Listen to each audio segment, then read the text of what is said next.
এখানে তোরে জ্যান্ত পুঁতে রেখে দিলেও একবারের জন্য কেউ ফিরেও তাকাবে না। হ্যাঁ হোয়াট?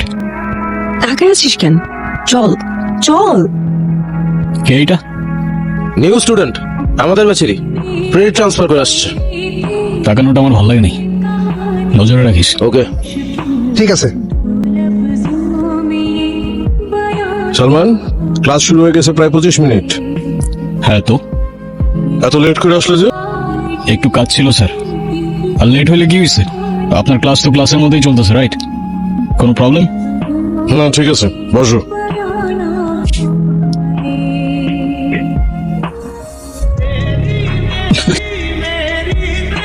আজকে পুরো সিনেমা দেখে ক্লাসরুম থেকে যাবো। ফোনটা বন্ধ করেন, এটা ক্লাসরুম, সিনেমা হল না। কে তুমি? আর কাকে কি বলতেছো, তোমার কোনো আইডিয়া আছে? আমি কাউকে ভয় পাই না। এখন তুমি কাউকে ভয় পাবা কি পাবা না সেটা তোমার প্রবলেম, আর আমাদের এন্টারটেইনমেন্টে ডিস্টার্ব করলে সেইটা আমার প্রবলেম। আর আমার প্রবলেম হলে সেটা এই ক্যাম্পাসের সবার গলার কাটা হয়ে যায়। ভয় দেখাচ্ছে? লিসন, আর যদি এখান থেকে চলে যেতে হয় তাহলে এই কাহিনী অনেক দূর চলে যাবে, আর আমার মনে হয় না তুমি সেটা চাও। সরি, ও বুঝতে পারেনি। এই চল তো। তো বুঝতে না পারলে বুঝাও। বাস, ওইটা ছাড়া। লেখাপড়া কেমন চলছে রে মা? এই তো ভালো। মন দিয়ে লেখাপড়া কর মা, সামনে এক্সাম। তোর বিশ্ববিদ্যালয়ের স্কলারশিপটা নাসির খুব কষ্ট করে ম্যানেজ করে দিয়েছে, না হলে তোর মায়ের এই অবস্থায় তোকে বিশ্ববিদ্যালয়ে পড়ানোটা খুব কষ্ট হয়ে যেত রে মা। জানি বাবা, কিন্তু বাবা মার অপারেশনটা ডাক্তার কি বললো? পেনশনের টাকাটা পেলেই অপারেশনটা করে ফেলবো, সে পর্যন্ত একটু ধৈর্য ধরো। আমাকে নিয়ে অত টেনশন করার দরকার নাই। তুই আমাকে নিয়ে এতটা ভাবিস না, পড়ালেখাটা ঠিক মতো কর। সালমান, হ্যাঁ বাবা। তুমি আজকে ভার্সিটিতে কি করেছো? আমি আবার কি করলাম? তুমি ভার্সিটিতে একটা ছেলের গায়ে হাত তোলনি? আর ওই ছেলেটা কি করছে সেটা শোনো নাই? সব শুনেছি, কিন্তু তুমি কেন তার গায়ে হাত তুলে হাত নোংরা করবে? আমি আছি না, এরপরে এমন কিছু হলে তুমি আমাকে আগে বলবে। ওকে পাপা। এখন যাও, ফ্রেশ হয়ে খেয়ে নাও গে। ও আর পাপা, আমার কিছু টাকা লাগতো। কত? 50,000। ঠিক আছে, তোমার অ্যাকাউন্টে আমি কালকে পাঠিয়ে দেবো। Thank you papa. প্রশ্ন দেখে কেউ ভয় পাবা না, মনোযোগ দিয়ে সবাই লিখবা। আর যদি কেউ নকল করতে চাও তাহলে এখনই বের হয়ে যাও, আমি কিন্তু চুপ থাকবো না। ওকে ওকে স্যার।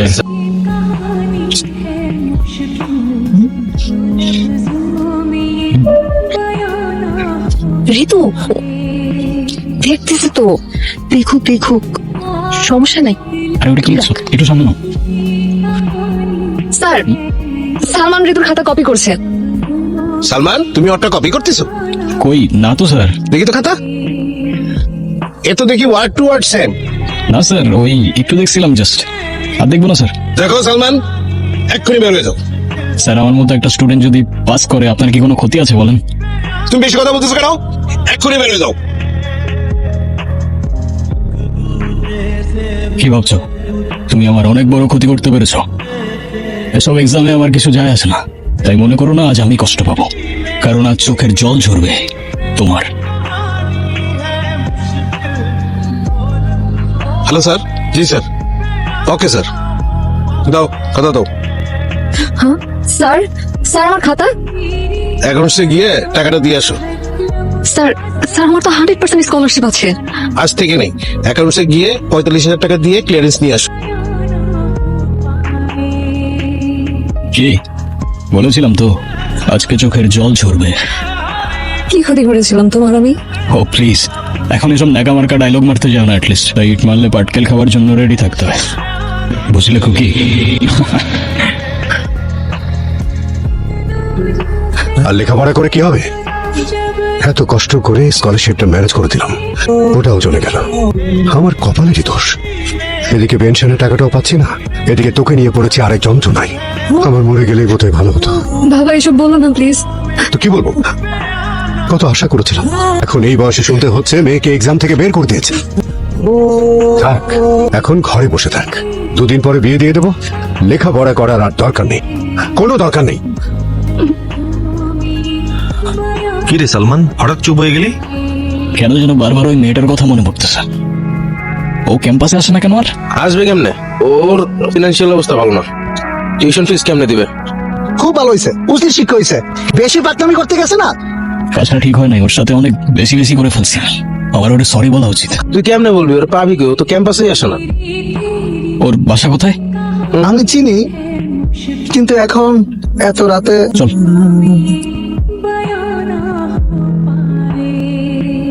সাইবা, হ্যাঁ তুমি সরি। চলে যাও এখান থেকে। Saiba, I am sorry. তোমার সরি দিয়ে আমি কি করবো? প্রত্যেকদিন আমার বাবা আমার সামনে কান্না করছে, তোমার জন্য আমার পুরো জীবন এলোমেলো হয়ে গেছে, আর তুমি আসছো সরি বলতে। জানি আমি তোমার অনেক বড় ক্ষতি করে ফেলছি, কিন্তু আমাকে একটা চান্স তো দাও অ্যাটলিস্ট। আমার কারো দেওয়ার প্রয়োজন নাই, তোমার টাকা তোমার কাছেই রাখো। তোমার যে ক্ষতিটা করেছি সেটা শুধরে দিলে তো মাফ করবে আমাকে। তোমার স্কলারশিপ রিনিউ হয়ে যাবে, আই প্রমিস। বিনিময়ে একটু মাফ কি করা যায় না আমাকে? আচ্ছা ঠিক আছে, আমি ভেবে দেখবো। তুমি যাও এখান থেকে। Okay. Salman, I am sorry, exam হলে আমারও কাজটা করা ঠিক হয়নি। ইটস ওকে।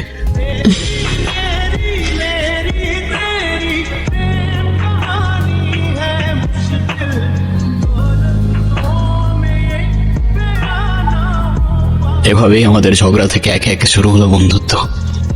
বন্ধুত্ব থেকে বোঝাপড়া, আর সেই বোঝাপড়া থেকে নিজেদের অজান্তেই চলে এলো খুনসুটি আর ভালোবাসা। কি লিখছো? প্রতি বছর এই দিনে আমি 3টা উইশ লিস্ট করি, আমারটা শেষ, এবার তোমার পালা। আমার তো তেমন কোনো উইশ নেই। কিছু নাই। একটা উইশ আছে, আমার ছোট্ট কিউট একটা মেয়ে বেবি হবে। আর ওর নাম কি রাখবো জানো? কি? আয়াত। ওকে স্যার, এইটা লিখে রাখছি। লিখো। ভাই, আমার ওয়াইফ খুব অসুস্থ, গল ব্লাডারের টিউমার, এখনই অপারেশন করা দরকার। আমার পেনশনের টাকাটা এই মুহূর্তে না পেলে অনেক দেরি হয়ে যাবে ভাই। একটা কথা বলি, আপনার সাথে কি ডেল্টা ইন্টারন্যাশনাল ইউনিভার্সিটির চেয়ারম্যান শওকত সাহেবের কোনো ঝামেলা আছে? শওকত সাহেবের সাথে আমার সমস্যা থাকবে কেন? সেই তো আপনার ভেন্ডার আটকে রাখেছে।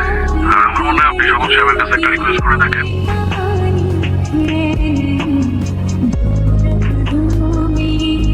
হ্যাঁ সাইবা, হ্যালো। আমি তোমার কি ক্ষতি করেছিলাম সালমান? কি বলতেছো? বুঝাই বলো না। আমার বাবার ফাইলটা আটকে ফেলেছে, পেনশনের টাকাটা উঠাতে পারছে না, মা হসপিটালে ভর্তি, ওনার চিকিৎসাটাও হচ্ছে না। তুমি কেন করছো এটা? আরে আরে আমি সত্যি কিছু জানি না। আচ্ছা ওকে, আমি বাবার সাথে কথা বলতেছি, ঠিক আছে? তুমি টেনশন করো না। তুমি এটা কি করছো? আমি আবার কি করেছি? তুমি সাইবার বাবার অফিসের ফাইলটা আটকায় দাও নাই? ওর বাবার পেনশনটা আটকায় দাও নাই? এটা কেন করছো তুমি? আমার যেটা ভালো মনে হয়েছে আমি সেটা করেছি। আরে কিসের ভালো? সবকিছুর একটা লিমিট আছে বাবা। তুমি তুমি আমার লাইফটা শেষ করে দিতেছো। তোমার লাইফ আমি শেষ করছি না, ওই মেয়েটা শেষ করছে। আর এই যে আমার সামনে দাঁড়িয়ে তুমি তর্কাতর্কি করছো না, এতেই বোঝা যায় যে এরকম একটা মেয়ে তোমার জীবনে আসলে কি হবে। এরকম একটা মেয়ে মানে? মেয়েটা সম্পর্কে আমি সব শুনেছি, ঋতু আমাকে সব বলেছে। আসলে আঙ্কেল ব্যাপারটা সালমানকে নিয়ে। আমাদের ডিপার্টমেন্টের নতুন মেয়েটা আছে না, সাবিহা, ও। সাবিহার সাথে কি সালমানের? না আঙ্কেল, সালমানের কোনো দোষ নেই, সাবিহাই ওকে ফাঁসিয়েছে। মেয়েটার ক্যারেক্টার খুব খারাপ আঙ্কেল, জামার মতো বয়ফ্রেন্ড চেঞ্জ করে। ও টাকার লোভে সালমানকে ট্র্যাপে ফেলেছে। আসলে ব্যাপারটা হচ্ছে মেয়েটা একটু লোয়ার ক্লাসের, তো টাকার জন্য সবকিছু করতে পারে। বাবা তুমি কিছু করার আগে আমাকে একটাবার জিজ্ঞাসা করার প্রয়োজন মনে করলো না? তুমি তো নিজের মধ্যেই থাকো না, তোমাকে আবার আমি কি জিজ্ঞেস করবো? ওর বাবার অফিসে কল দাও, ফাইলটা রিলিজ করতে বলো। প্রশ্নই আসে না, তুমি হাজারবার বললেও তো আমি সেটা করবো না। ওকে। কি হলো, কোথায় যাচ্ছ তুমি? যেহেতু ওর বাবার পেনশনের টাকাটা তুমি আটকে রাখছো, ওর বাবার পেনশনের টাকাটা তোমার থেকেই যাবে বাবা। সালমান, তুমি কিন্তু অনেক বড় ভুল করছো। আমি যেটা করছি সেটা যদি ভুল হয় তাহলে ভুলটাই কারেক্ট পাপা। সালমান, সালমান! আঙ্কেল, আঙ্কেল এই নিন টাকা। আঙ্কেল আর দেরি করবেন না, আন্টি কিচ্ছু হবে না। এই টাকার আমাদের এখন আর দরকার। মানে সাইবা, তোমার বাবাকে বলো না। আঙ্কেল, সাইবা কিছু বলতেছো না কেন?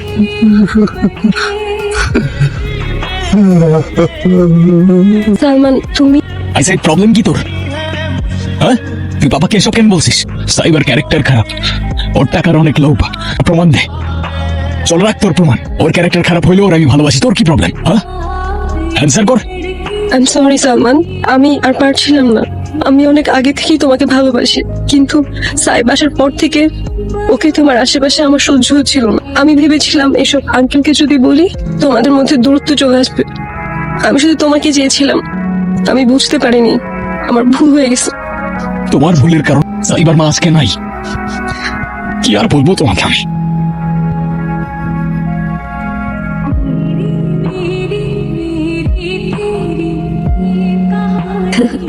ম্যাম, ওটিপিটা?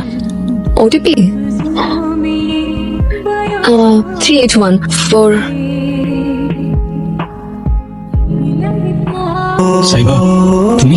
একটু তাড়াতাড়ি যান প্লিজ, আমার একটু তাড়া আছে। কেমন আছো তুমি? অনেকদিন পর।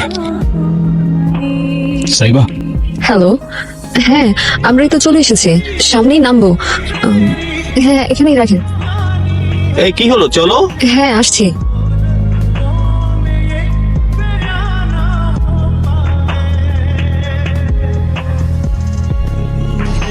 হ্যালো, হ্যালো কে? সাইবা আমি। আমি কে? আমি সালমান।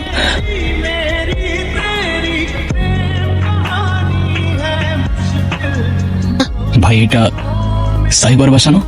আপনি কি চান সেটা কর। আমার ওর সাথে একটু দেখা করার দরকার ছিল ভাই। আপনি ওনার কি হন? না, আমি ওর পরিচিত ভাই। আচ্ছা, আপনি গিয়ে আমার নাম বলেন, সালমান, দেখবেন ও ঠিক চিনবে।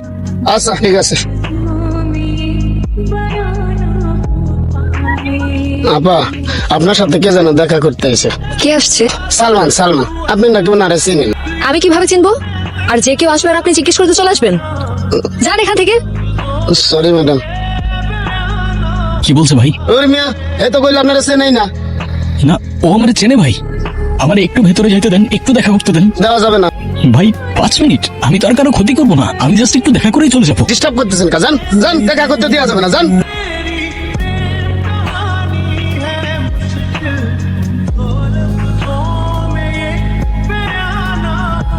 হ্যালো সাইবা, আমি জানতাম তুমি কল করো। কি বলতে চাও তুমি? অনেকগুলো প্রশ্ন রয়ে গেছে মনের ভেতর। এত বছর ধরে সেই প্রশ্নগুলোকে নিয়ে আমি ঘুরে বেড়াচ্ছি। কি প্রশ্ন বলো? ফোনে না, সামনাসামনি।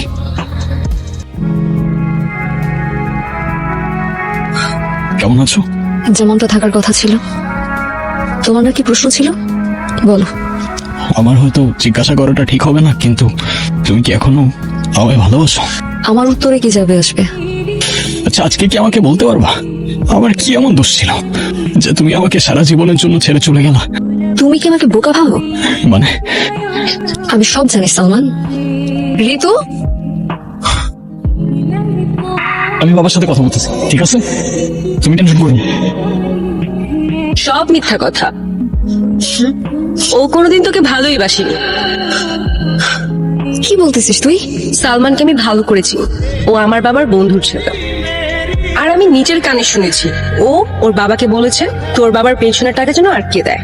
ওর ক্যারেক্টারের সমস্যা আছে, ও ভার্সিটিতে অনেক মেয়ের লাইফ নষ্ট করছে, এমনকি আমারও। তুই প্লিজ সালমানকে এসব ব্যাপারে কিছু বলিস না, তাহলে ও আবার আমার ক্ষতি করবে। সেদিন ঋতু না থাকলে হয়তো আমি তোমার বিষয়ে কিছু জানতে পারতাম না। তাহলে ঋতু তোমাকে এসব বলেছে আর তুমি সব বিশ্বাস করে নিয়েছো? হ্যাঁ, আর বলবে নাই বা কেন? ও সব সময় আমার ভালো চায়। ও আমার বেস্ট ফ্রেন্ড ছিল, এখনো আছে। তাহলে তো তুমি আমার সব সত্যিটা জেনে গিয়েছিলে। ভালোই করেছো আমাকে ছেড়ে গিয়ে। আমার সাথে তো এমনটাই হবার ছিল। হ্যাঁ, আর আশা করি আজকের পর থেকে তুমি আর আমাকে ডিস্টার্ব করবে না। তুমি ভালোবাসো তোমার হাজবেন্ডকে? কেন বাসবো না? ভালো আছো তার সাথে? অনেক ভালো আছি। ব্যাস, এটুকুই জানার ছিল। আর কথা দিচ্ছি আজকের পর থেকে তোমাকে আর কখনো ডিস্টার্ব করবো না। আসি। I am sorry. তুই কেন সরি বলছিস? আমি জানি আমি কিছু বললে অতীত পরিবর্তন হয়ে যাবে না। তোমার উপর কোনো প্রতিশোধ তো নেব না আমি, কিন্তু তোমায় আমি কখনো মাফ করবো না।